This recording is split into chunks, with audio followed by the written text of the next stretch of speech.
Hi, I'm Fran Drescher, and I'm the founder and president of the Cancer Schmancer movement.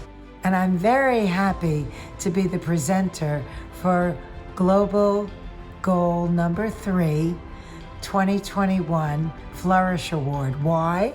Because we at Cancer Schmancer are all about helping people help themselves to be healthy and well, to empower people. So the Flourish Award is right up my alley.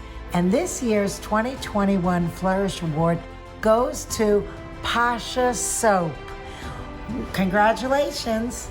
Pasha Soap does everything right, wall to wall, helping people, helping the environment, helping you. The products are great.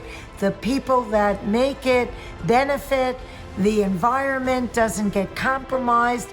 And I just feel so optimistic that companies like Pasha Soap even exist. So thank you, Pasha Soap, and congratulations on your 2021 Flourish Award. And thank you, Global Goal number 3, for all you do on behalf of health and well-being around the world.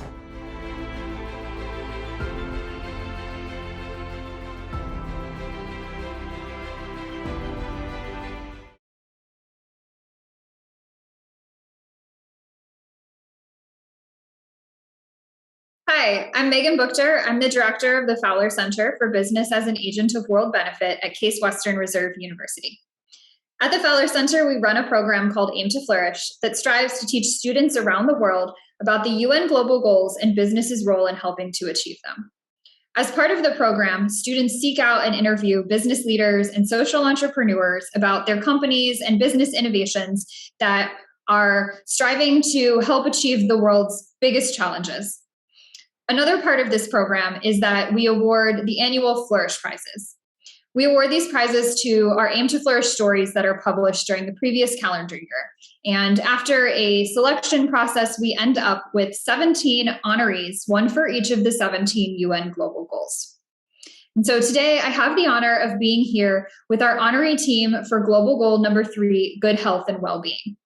I'm here today with Professor Jeff Thies from Loyola Marymount University, one of the student authors from his student author team that wrote this story that we're going to discuss today, Hope, and Andy from Pacha Soap Company, our Flourish Prize honoree for Global Goal number 3. Thank you, everyone, for being with me here today. I'm so excited to have this conversation with you. And I'm going to start with Jeff and asking you about how you've incorporated Aim2Flourish into your class and the results that you've seen from your students. Well, thank you very much, Megan. It's a real pleasure and honor to be with you, to be with Andy, Hope, and really have this opportunity to talk about this terrific student project through the Aim2Flourish process. And we're deeply honored by the Flourish Prize recognition and really thankful for that. In 2018, and just also, I am clinical professor of management for the College of Business Administration and the director of the Institute for Business Ethics and Sustainability for Loyola Marymount University. In 2018, we became signatories to the Principles for Responsible Management Education, which is a United Nations initiative that parallels the Global Compact initiative, really of business and business education commitment to embed and really anchor an understanding of business in supporting and really building out the Sustainable Development Goals. And at that same time, we looked at Aim2Flourish and began the process really of using Aim2Flourish as a student project to enable them to speak to business leaders, to really have the opportunity to learn firsthand the incredible work that's being done through businesses, because we have a deep commitment at Loyola Marymount to understanding business as a force for good, or to use the expression of Aim2Flourish, to understand that business needs to move from being the best in the world to the best for the world.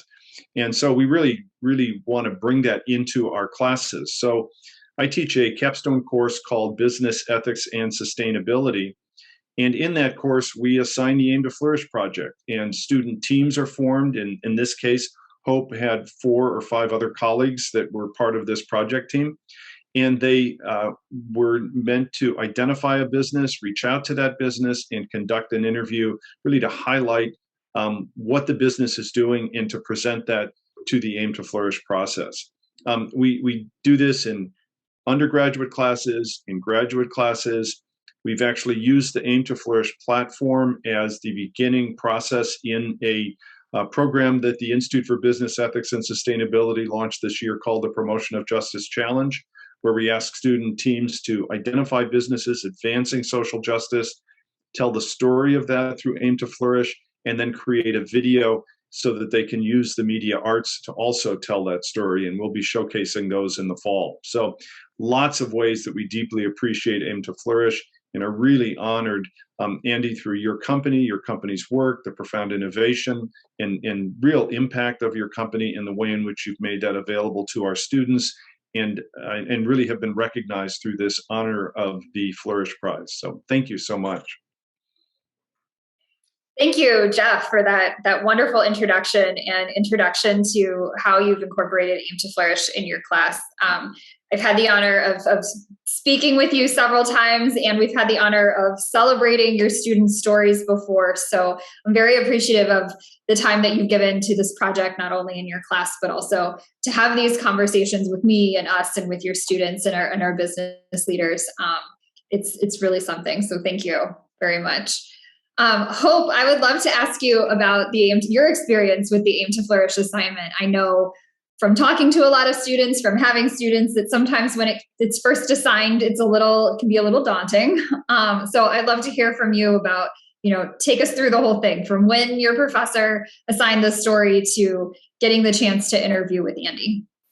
Yeah, so it was very fun, very interesting. Obviously, when I was taking this class, we were all virtual. So we definitely had, that obstacle to get through. You couldn't go out to businesses and go have a sit-down interview. So everything was that virtual process. But also it gave you an opportunity to pretty much talk to anybody. So when we got assigned this Aim2Flourish project, we're like, okay, there's like endless businesses out there. Like, what can we do? Who do we want to pick? So I had a wonderful team to work on this project with, and we pretty much sat down and we're like, okay, what kind of companies do you guys like? Like, what companies can we really like highlight or focus? And then it was actually very interesting. I was in one marketing class, and my professor at the time actually worked at Pacha, and he would always mention it in class. Like, we would always use it as examples. He'd always say how great it was, all like the innovations, everything that they were really doing like for society. And I was like, okay, guys, like, here's an option that we could have. My professor works at this company. I can reach out to him and like see what we could do here and if he would be willing. So I reached out to my professor that I had for marketing at the time, and he's very open to speak to us and very thankful that he did. It was really interesting to kind of get that deep dive and really figure out what Pacha was doing for, its workers and the world, and, the initiatives that it was really taking. And I would always see the products on the shelves, and I thought it was very interesting. Like, when you go to a store and you just see all these things everywhere, you don't necessarily know the backstory of it. So I think that was a really big takeaway. And we'd always joke about it of, we'd go to the store and like send a picture and we're like, oh my God, look, like Pacha soap, here it is. And now we know all the great things that they're really doing. So it really kind of took a company and gave, that like personality behind it, and we're really able to show kind of the good that they were doing, and I'm really thankful to have that opportunity. That's so wonderful to hear. Thank you. And what was it like getting the chance to interview with Andy and getting to kind of hear more about that company that you've seen those products all over the place? Yeah, it was really cool, very fun. I definitely think you get a different perspective when you actually get to talk to somebody, because there's really only so much you can look up online or watch videos. But when you get that person who has that like personal connection, and they've been at the company for so many years, or they've seen it from go from one place to another and how they've grown and how many people they've helped. It just really puts everything into perspective and actually turns something that's a product and like gives it life almost, because you're like, I feel like I know so much more background now. So I think that was one of the main things that came out of this project as well, where it's more than just a research-based thing. It's more than just like going on the computer and looking stuff up, which anyone can do. It's really taking that next step and finding someone and asking them those bigger questions of, how did you get into this? Do you see this as a long-term thing that can help the world? What kind of changes are you anticipating? And things like that. So I definitely think it was an awesome opportunity to actually face-to-face talk to somebody. Yeah, absolutely. And I mean, that's the goal. I can sit here and Jeff can sit here all day and tell you, about the positive impact that business can make. And a lot of times, like, it really takes hearing it directly from that social entrepreneur, from that business leader, to say, hey, I actually live this every day and here's how I do it. So that is the goal. And I'm glad that comes through for you. Yeah, definitely. It was a great experience. And I know, Andy, we didn't directly get to talk one-on-one, and I was actually able to speak with my team, and I were able to speak with my professor at the time who worked at Pacha, and he recommended that, we connect with Andy as well, because he has, amazing insight, has been with Pacha for a fairly long time as well. So even though we didn't get to talk one-on-one, I'm really excited to, hear more about what you have to say and just more background on the company and even where you guys are now. I know it's been a little bit of time since the project too. So yeah. And that's a wonderful segue into pulling Andy into the conversation. So, I mean, Andy, global goal number 3, good health and well-being, pretty much the goal of 2020, right? So I'd love to hear more about you, about what inspired you to start Pacha. And then, like Hope said, we'd love to hear a little bit about, where the company is now. But thank you so much for being here with us today and being here to tell us about your story and answer our questions. Yeah, no, at all. Thank you so much for having me, Megan, and Jeff and Hope. Again, thanks so much for spending time and energy delving into what we do. Obviously, it's as you say, it's our day to day, and we're hugely passionate about it. And it's such a joy when we get to share that passion with other people who are interested and engaged and can pull together themes and synthesize the work that we do. So it really was a great opportunity for us to have that conversation as well. So a little bit of background on me. So my name is Andy Thornton. I'm the Vice President of Sourcing and Impact here at Pacha Soap Co. So my job is to look after our impact as a company right across everything that we do. And we basically break our impact down into kind of 3 main areas. First is what we call post-sale. So we've been a company for 7 years. We've donated 2% of revenue to date into hygiene and sanitation projects globally, as well as supporting local 501c3s across the states, and particularly in Nebraska, where we're headquartered. We're also very passionate about the way we make our products and how we make our products. We talk about the way our manufacturing is sort of craft made at scale. So, for example, all of our bar soap handmade in Hastings, Nebraska. Hastings, Nebraska, because our founder, Andrew Verbus, was at college at Hastings College. He actually did a semester abroad in Peru, was really inspired by what he saw there and the opportunities in contributing to the global health and hygiene agenda, and then started Pacha Soap Co. literally in his dorm room. It's very much your kind of classic American entrepreneurial story. I mean, he was making soap in a chili pot. It was a chili pot in his dorm room that he started at college, and it was either had chili in it or soap in it. And we'd say, like, I don't think anyone ever ate the chili, but the soap was more successful, I think. And so, and it's grown very rapidly. Then real kind of entrepreneurial drive in 7 years, grown from soap pot chili in a Hastings dorm room through to national distribution right across the US. We just started getting our products into places like Whole Foods, and with Whole Foods has been a long-term partner, but into places like Walmart and Costco, and really getting into kind of the bigger growth, big box stores. And that's really exciting for us as the kind of next stage of growth.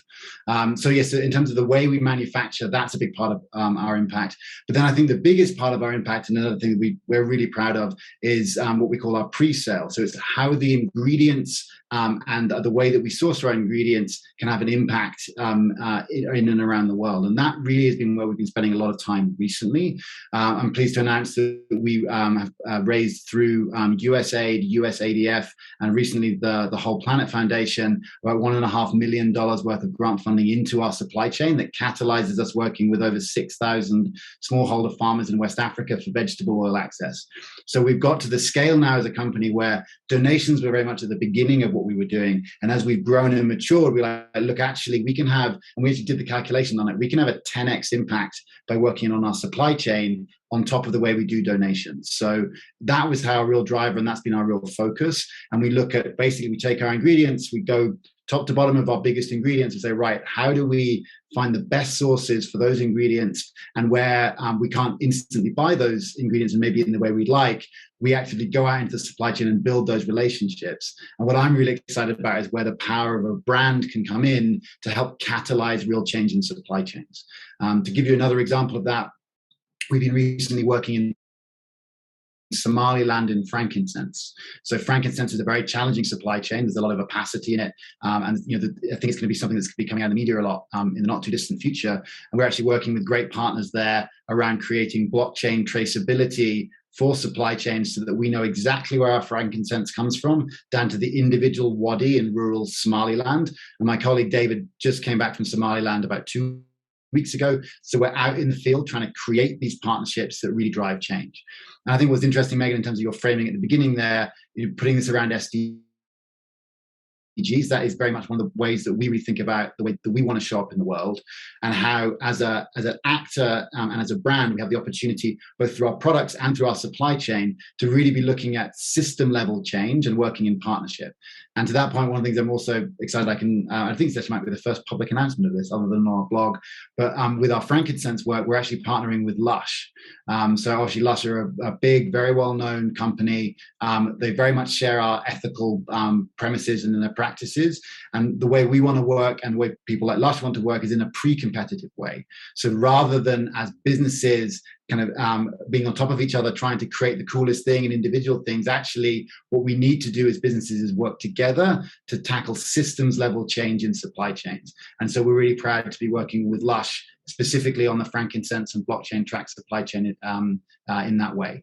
So as an answer to your question, Hope, that's a lot of the work that we're doing right now. We're still really proud to have impact be a really core part of our company. And also we recognize to make that work, we've got to make great products too. So as it shows up in the store, we're always trying to catch that balance between what we say in store is people will be able to buy and engage with the products and the layers behind it. And so this prize is such a great example of a way that we can tell our story in more depth, which sometimes you don't get the chance to do at the store shelf when you're trying to attract attention of passing consumers. So it's so nice to see businesses being framed as a tool for change. And I mean, personally, my background is I worked in nonprofit for a long time, got into social business, got into supply chains, working for a long time in West Africa. And the reason I joined Patcher is I met Andrew and really shared his passion for how business can be a tool for change. And Andrew's phrase on this is that, and the way we think about it at Patcher is that business can free people. That's how we like to work in our supply chains, and that's what we work towards. And so it's so nice to get the opportunity to kind of dig into that in a bit more detail and really share that information. Yeah, thank you so much. I have so many comments that I want to say. I especially love the chance when we get to talk to the businesses that, we're focusing on your story for global goal number 3, good health and well-being because of the hygiene aspect of the company. But there are also so many other global goals that are at play here because of your focus on the whole supply chain. Here we're talking about goal 12, responsible consumption and production, and even, goal 11, sustainable cities and communities. So there's so many different aspects to the company that are really a part of this, business can do good things for the world atmosphere. I also just wanted to comment in the story that Hope and her teammates wrote. There is, you just said it. There is this strong aspect of like business being, what did you say? Business being the actor that can, make that change. Can you tell us just a little bit more about how, that's part of the DNA of Patcher Soap? So in terms of how impact was kind of built within our company, at the beginning, it was very much inspired around soap and the products that we make. So Andrew and Abby Verbas are the founders of Patcha, and Andrew was out in Peru and really saw the need for better hygiene and how the impact of that can have a huge impact on health and well-being. And so as Andrew was looking for the solution to that, rather than maybe making soap and sending it abroad, etc., the solution that we were looking towards was actually to catalyze soap manufacturing in the community where we found great partners. So the model is that we work with local NGOs who train and work with generally women's groups to produce soap, and then Patcha, we act as a catalyst, and we want to buy the soap for these new businesses, and we donate that soap. So we buy it locally and then donate it locally into like school soap programs and hygiene awareness programs. So rather than having goods coming from abroad and being dumped in rural markets like Burundi or Kenya or the DRC where we're working, we can actually be a part of creating local systems for creating access to hygiene and the awareness of the change it can bring.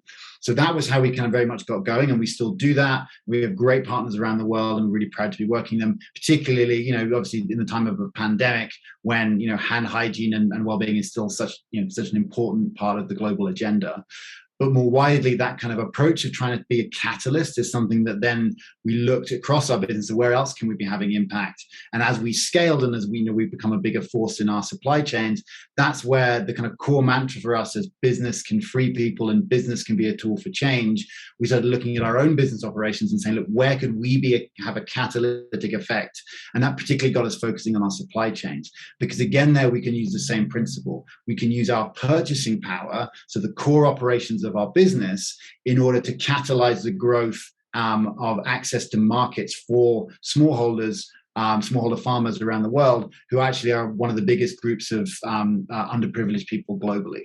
So by creating a sustainable model, and again, that coming back to that concept of core sustainability and using businesses as a tool, we can use our demand to anchor new projects, to build new supply chains, bring in partners like USAID, USADF, and create a catalytic effect. And then moreover, not just look at our own demand, but work with others in the industry who share the vision for improved ingredients and improved supply chains, like Lush, for example, work with them in partnership in a pre-competitive way, so that we can drive change at scale. And I think that's where we get really excited, is that scalability point.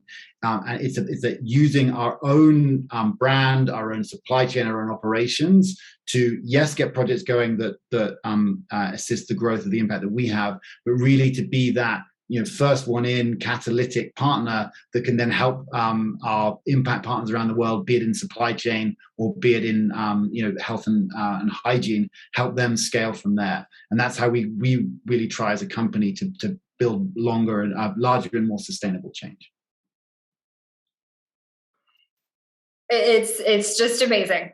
It's really an honor to hear you talk about the company and talk about the supply chain and the soap, but also really the entrepreneurship aspect, not just of what you're doing, but on the ground in all of the countries that you're working with. And for me personally, like, that's one of my favorite aspects of business as an agent of world benefit, of business for good, is how can entrepreneurship really help? You said small farmers or people in other countries, how entrepreneurship can really help lift everyone. So I'm so happy. Likewise, just to say, I think that from our side, sometimes it's a challenge, right? Ultimately, we sell a lot of soap because we try to make beautiful products. And the point that you talked about, Hope, is sometimes it's difficult to communicate that at shelf. So I think that having a forum like this where we can talk and raise the issue of what can be done, and also by no means are we suggesting that we have in any way worked this out. This is constantly a work in progress. And I think having the forums to be able to share what's going on, to see how we can cross-linkage, create partnerships like the partnership that we've got with Lush, so that we can get more people and raise that kind of impact, is so important. So again, I think it's so nice to see interdisciplinary work here between the academic world and the student world kind of coming together, so how we can all be a force for driving towards the same SDGs, which is so important for us as a planet, frankly. Absolutely. And we're so happy of like the role that we get to play in that process of not only helping with the education of students and the next generation of business leaders, but also like we're doing right now, like sharing and lifting up and telling people these stories, so that that there are products out there that are on the shelf that are not just like you're not just buying good products for the world. There's so many reasons why they are good and so many reasons why you should be purchasing that product in particular. So we're honored to get a chance to help tell your story and to get to celebrate Jeff and Hope and all of your other authors, as well as Pacha Soap. I want to just give a chance, Hope or Jeff, if there's anything that you want to add or jump in, or add to the conversation. I feel like there's always so much to say. I think all in all, it was an overall amazing experience. I feel like you said, implementing this into like the education system and kind of giving students that worldview as well. It's very important, especially because, nowadays there's so many products on the shelves, whether that's in person or online. There's so much consumption everywhere you go. So really, educating people and bringing products to the shelves that aren't only, products that are healthy for you and healthy to put on your body, but they have that domino effect all the way from the beginning of the person making it all the way to the supply chain, all packaging, all of those things actually come together and make such a huge impact. And I think that was a major takeaway from this. So I'm really excited that this is a project and an opportunity that's going to be passed down for years to come. And overall amazing experience. And thank you guys for allowing me to speak today too and come on this call. It was awesome. Yeah, well, thank you so much, Hope. And just a couple of things as we were talking about the number of SDGs really that Pacha Soap advances. I would just point out SDG 17, Partnership for the Goals. And this collective action is just so inspirational and part of the methodology, right, of the work, Andy, as you were sharing that.